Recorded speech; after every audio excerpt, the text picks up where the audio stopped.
नमस्कार, आपके साथ मैं अभिषेक पांडे। इंडिया न्यूज पर आप देख रहे हैं देवभूमि लाइव। खबरों का सिलसिला शुरू करते हैं। आपको बता दें कि ऋषिकेश कुंभ मेले में आने वाले श्रद्धालुओं की मेडिकल सुविधा के लिए एम्स ऋषिकेश में टीमें 24 घंटे उपलब्ध रहेंगी। इसके अलावा बड़े स्नान पर्वों पर आपदा की स्थिति से निपटने के लिए एम्स ऋषिकेश में डिजास्टर वार्ड और आईसीयू बेड आरक्षित किए गए हैं।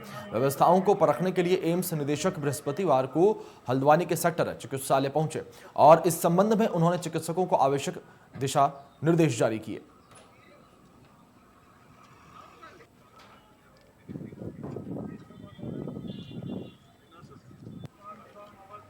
तो आपको बता दें, कुंभ को लेकर यहां पर एम्स की 24 टीमें जो हैं वो उपलब्ध रहेंगी। इसी के साथ ऋषिकेश में डिजास्टर वार्ड और आईसीयू बेड आरक्षित जो है वो किए जाएंगे।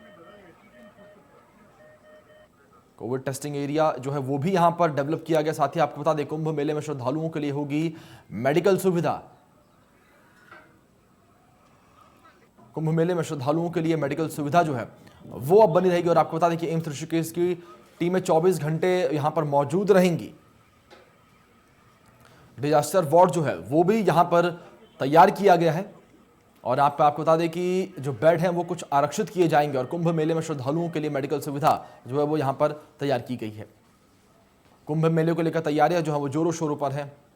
तो वहीं हमारे सहयोगी नीरज गोयल हमारे साथ जुड़े हैं इस खबर पर अधिक जानकारी के साथ। सीधे उनका रुख कर लेते हैं। नीरज, जिस तरीके से यहाँ पर कुंभ को लेकर तैयारियां तेज हैं और चिकित्सा विभाग भी उसने भी अपनी कमर कस ली है।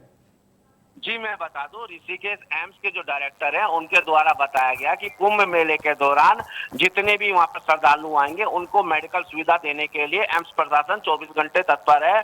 और एम्स में जो है ओपीडी जो है अभी बंद कर दी गई है और कई बेड आरक्षित कर दिए गए हैं और कोरोना संक्रमण को लेकर के भी जो है बेड आरक्षित किए गए हैं। वहीं जो है आज खुद एम्स के डायरेक्टर डॉक्टर रविकांत ने हरिद्वार जाकर के कैंप का जो है दौरा किया और वहाँ पर जितनी भी मेडिकल सुविधाएं हैं, दवाइयों की स्थिति, उसकी जानकारी ली और हर तरह के दिशा निर्देश दिए कि कुंभ में जो भी यात्री आए उसको किसी भी तरह की दिक्कत परेशानी का सामना ना करना पड़े।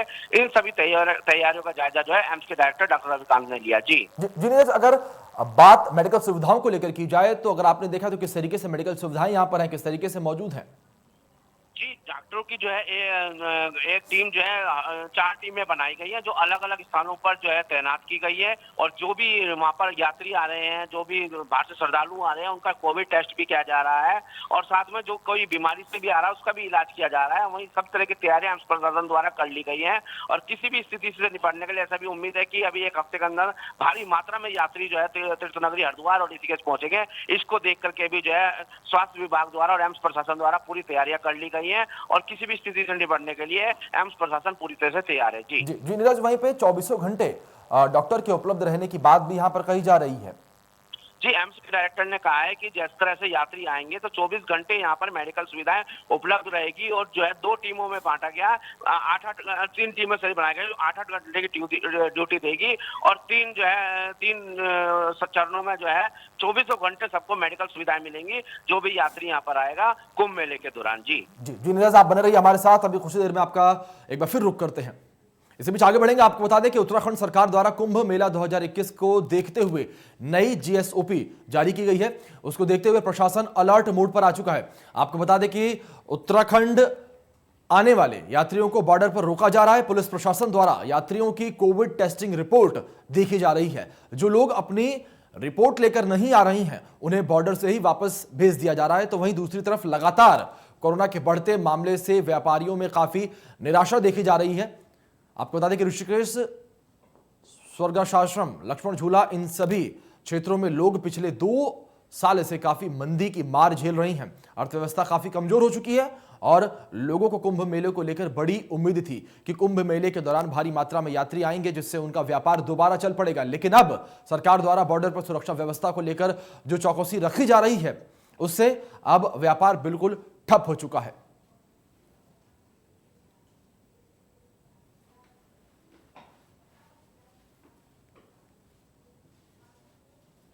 समय हम ऋषिकेश स्वर्गाश्रम क्षेत्र में खड़े हैं। ये रामझूला क्षेत्र है कभी ये यात्रियों से इतना गुलजार हुआ करता था कि यहाँ पैर रखने की भी फुर्सत नहीं मिलती थी, दुकानदारों को खाना खाने की फुर्सत नहीं थी। लेकिन कुंभ मेला चल रहा है और आप कुंभ मेले के दौरान यहाँ करोड़ों रुपए का खर्चा किया गया, लेकिन आप यहाँ पर देख सकते हैं बाजार एकदम खाली पड़े हुए हैं। पहले ही 1 साल पहले कोरोना की मार लोग झेल रहे थे, उनको थोड़ा सा ये आश्वासन था कि कुंभ मेले के दौरान व्यापार निकलेगा, लेकिन जब से सरकार ने ये आदेश दिया है कि बिना कोरोना निगेटिव रिपोर्ट लाए कोई भी उत्तराखंड में प्रवेश नहीं कर पाएगा, तब से व्यापार बिल्कुल चौपट हो चुका है। यहाँ आप देख सकते हैं दुकानदार खाली बैठे हुए, उनके चेहरे लटके हुए हैं, मायूस है। ऐसे ही कुछ दुकानदार यहाँ मौजूद है, उनसे मालूम करते हैं क्या कहना है उनका, कितना उनके व्यापार पे फर्क पड़ा है।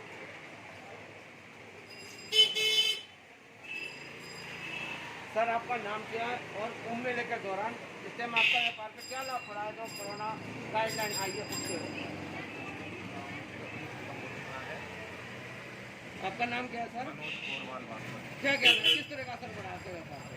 खाली बैठे हुए हैं, सुबह से शाम तक मौनी भी हो जाए तो बहुत समय है।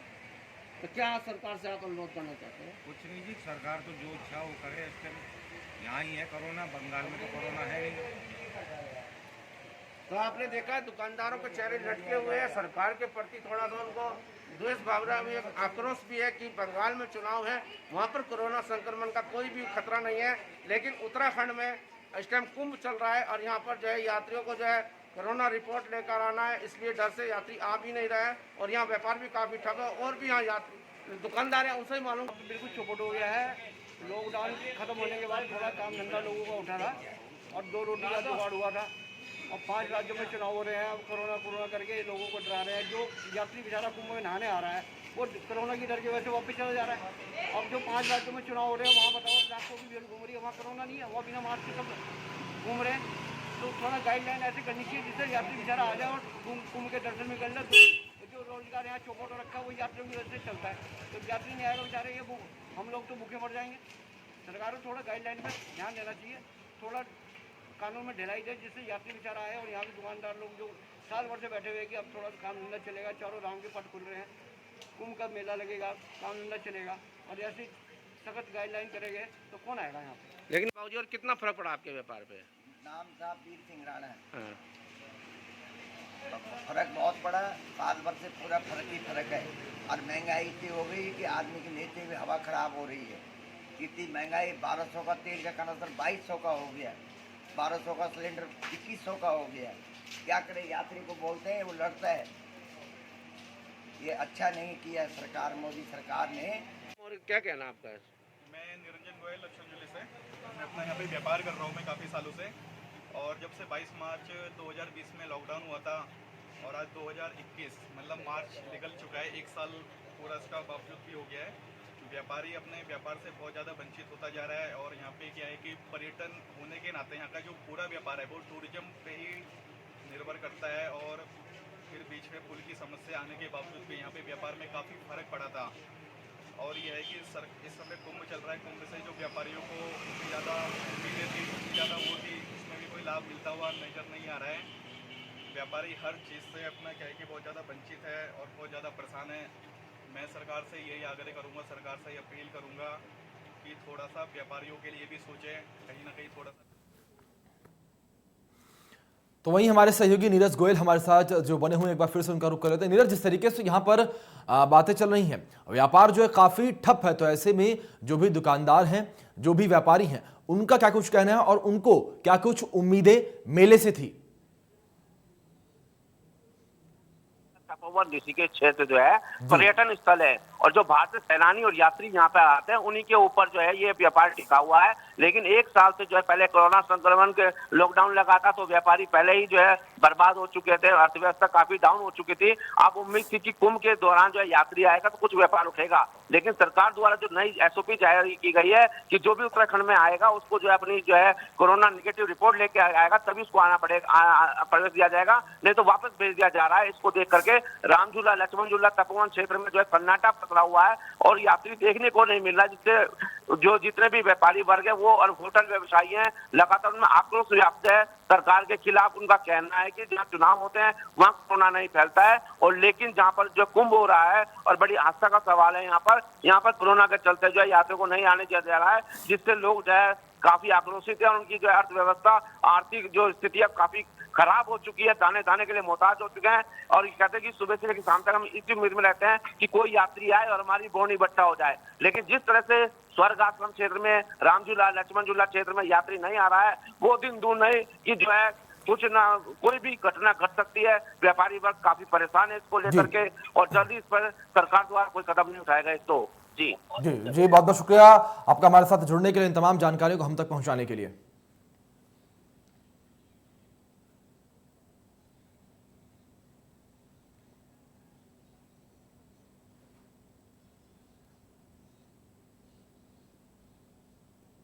आगे बढ़ेंगे, आपको बता दें कि उत्तराखंड में मास्क न पहनने और सोशल डिस्टेंसिंग का पालन न करने सहित कोविड प्रोटोकॉल से जुड़ी शिकायतों को लेकर बीते 2 सप्ताह में उत्तराखंड पुलिस ने प्रदेश भर में 44,792 से अधिक लोगों के चालान काटे हैं। फिलहाल उत्तराखंड पुलिस एफआईआर नहीं लिख रही है, लेकिन अन्य कार्रवाई जरूर कर रही है। कोरोना संक्रमण की रफ्तार तेज होने के बाद से राज्य में पुलिस ने सार्वजनिक स्थलों पर कोरोना के नियमों का पालन न करने वालों पर सख्ती शुरू कर दी है। और जिस तरीके से ये आंकड़े सामने आए हैं चालान काटने के, साफ तौर पर दर्शाते हैं कि आम जनता कितनी लापरवाह इस वक्त हो चुकी है। और प्रतिदिन 500 से अधिक केस आने लगे हैं। मैं सभी से अपील करता हूं कि कृपया करके फिर से कोरोना के नियमों का पालन करें। 2 गज की दूरी, मास्क है जरूरी, सैनिटाइज़र का प्रयोग, इन सब लोग को अपने जैसे आपने पहले अपने दिनचर्या में ढाल लिया था, पुनः इसको अपनी दिनचर्या में ढालें। क्योंकि लॉकडाउन से बहुत सारी चीज़ों को नुकसान होता है। बच्चों की पढ़ाई से लेकर के आर्थिक व्यवस्था तक सब चीज़ों को इम्पैक्ट करती। तो ऐसी नौबत नहीं आने दें कि दोबारा से लॉकडाउन लगाना पड़े। कृपया करके कोरोना के नियमों का पालन करें, नहीं तो पुलिस को और सख्ती से इसको इम्प्लीमेंट। आगे बढ़ेंगे, आपको बता दें कि चमोली आपदा से जुड़ी खबर है। आपदा के 63 दिन बाद मिला है एक और शव। जी हाँ, बड़ी खबर आपको बता दें जो इस वक्त सामने आ रही है। हेडरेस टनल में ये एक शव मिला है। 205 लापता लोगों में से अब तक मिल चुके हैं 78 शव। 7 फरवरी को आया था जल प्रलय। ये बड़ी खबर आपको बता दें जो इस वक्त सामने आ रही है। चमोली आपदा के 63 दिन बाद भी एक शव मिला है। करीब 2 महीने से अधिक समय के बाद एक शव मिला है। हेडरेस टनल में एक और शव जो है उसकी बरामदगी हुई है। 205 लापता लोगों में से अब तक 78 शव जो हैं वो मिल चुके हैं। और 7 फरवरी को आपको बता दें कि यह पूरा जल प्रलय जो है वो आया था। ये आपदा जो है वो उत्तराखंड पर आई थी और आपदा के करीब 2 महीने के बाद एक और शव यहां पर मिला है। जिस तरीके से आपदा आई थी इसके बाद लगातार कई शव मिले थे, इसके बाद कई लोग जो हैं वो लापता भी हुए थे। तो वहीं अब आपदा के करीब 63 दिन के बाद एक और शव जो है मिला है। हेडरेस टनल में यह शव मिला है। 205 लापता लोगों में से अब तक 78 शव जो हैं वो बरामद किए जा चुके हैं, वो खोजे जा चुके हैं, निकाले जा चुके हैं। आपको बता दें कि 7 फरवरी को ये जल प्रलय आया था। तो आपको बता दें कि भयानक जल प्रलय जो अपने साथ तमाम दिक्कतों को लेकर आया, तमाम जिंदगियों को अपने साथ समेट कर लेकर चला गया था। तो 63 दिन बाद इस जल प्रलय के एक और शव आपको बता दें कि मिला है। और हेडरेस टनल में एक और शव जो है मिला है। 205 लापता लोगों में से अब तक 78 शव जो है वो मिल चुके हैं और रेस्क्यू टीम के द्वारा खोजे जा चुके हैं। तो आपको बता दें कि लगातार अभी भी रेस्क्यू टीम जो है वो काम करने में लगी हुई है।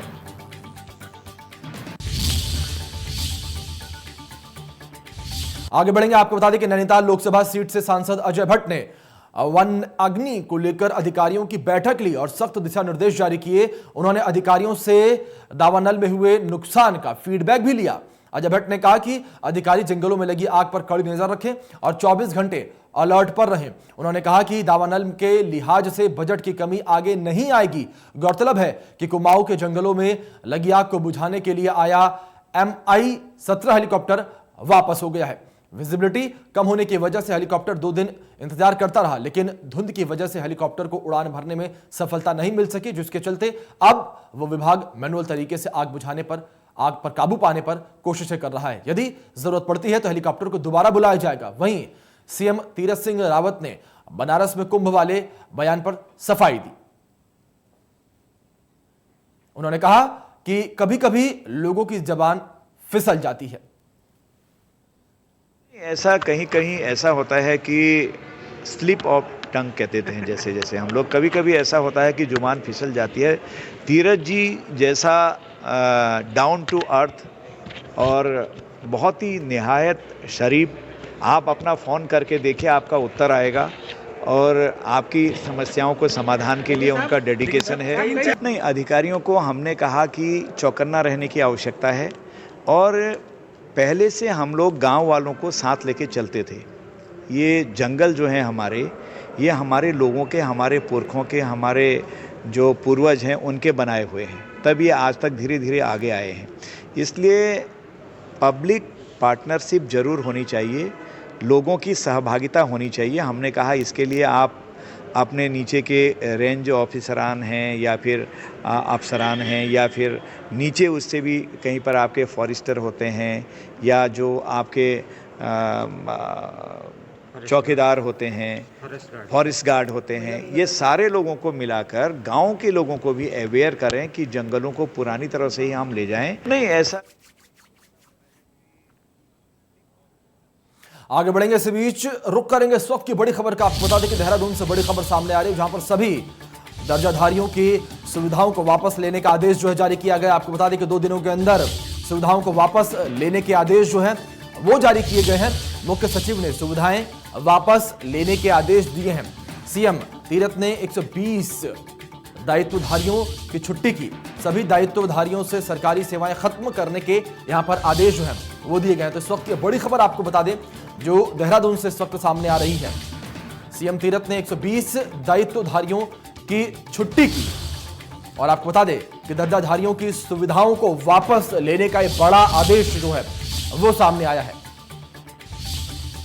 इसी के साथ आपको बता दें कि दर्जाधारियों की सुविधाओं को वापस लेने का बड़ा आदेश देहरादून से इस वक्त सामने आ रहा है। बड़ी खबर आपको बता दें, 2 दिनों के अंदर ही सुविधाओं को वापस लेने का आदेश जो है वो जारी किया गया है। मुख्य सचिव ने सुविधाएं वापस लेने के आदेश दिए हैं। सीएम तीरथ ने 120 दायित्वधारियों की छुट्टी की है, यहां पर आपको बता दें, और दर्जाधारियों की सुविधाओं को वापस लेने के आदेश यहां पर मुख्य सचिव की ओर से आए हैं। सभी सुविधाएं 2 दिन में वापस लेने के आदेश जो है वो दिए गए हैं। आपको बता दें कि देहरादून से इस वक्त ये बड़ी खबर, दर्जाधारियों की सुविधाओं को वापस लेने से जुड़ी ये बड़ी अपडेट, बड़ी खबर आपको बता दें सामने आ रही है। आगे बढ़ेंगे। आपको बता दें कि मसूरी में बीजेपी युवा मोर्चा की ओर से मसूरी विधायक और कैबिनेट मंत्री गणेश जोशी के स्वास्थ्य लाभ के साथ देश में कोरोना संक्रमण से पीड़ित लोगों के जल्द स्वस्थ होने को लेकर मसूरी राधाकृष्ण मंदिर में हवन और यज्ञ किया गया। इस मौके पर मंदिर के पुजारी परशुराम भट्ट द्वारा विशेष पूजा अर्चना कर हवन पाठ कर कैबिनेट मंत्री गणेश जोशी के साथ देश में कोरोना संक्रमण से पैदा हो रही परिस्थितियों को देखते हुए हवन और यज्ञ किया गया। आपको बता दें कि नदी नाले नहर गधेरे जहां नजर जाए सब सूखा है, किसान मायूस हैं।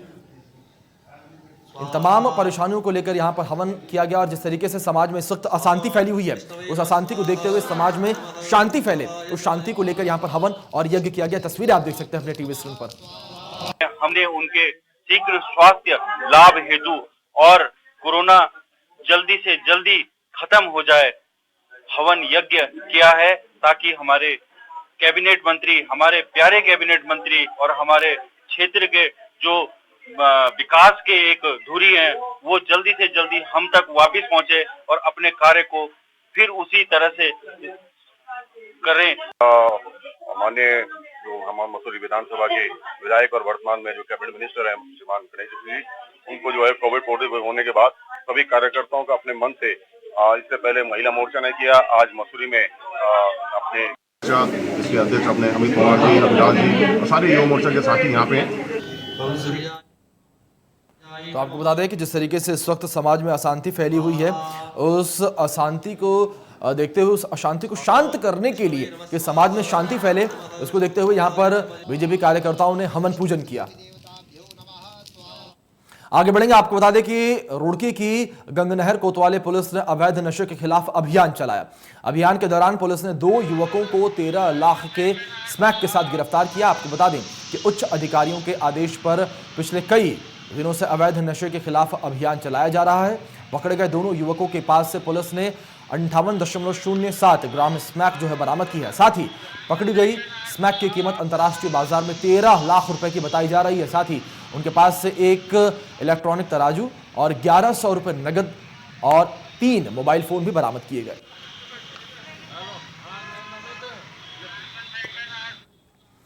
पौड़ी में आग के विकराल रूप से इंसान तो इंसान, जानवर भी बेहाल हैं। जंगलों में लगी भीषण आग से काकड़ का बच्चा आबादी की तरफ आ गया। आपको बता दें कि काकड़ का बच्चा हिरण की ही एक प्रजाति है। लोगों की नजर काकड़ पर पड़ी तो लोगों ने पकड़कर वन विभाग के हवाले कर दिया। वहीं वन विभाग के दारोगा सतीश ने बताया कि काकड़ के बच्चे को अब किसी सुरक्षित स्थान पर वन विभाग की टीम द्वारा रखा जाएगा। वन विभाग ने भी लोगों से वनों को आग की घटनाओं से बचाने और वन विभाग का सहयोग करने की अपील भी की। इसी के साथ फिलहाल इस बुलेटिन में इतना ही। तमाम बड़ी अपडेट्स के लिए देखते रहिए इंडिया न्यूज।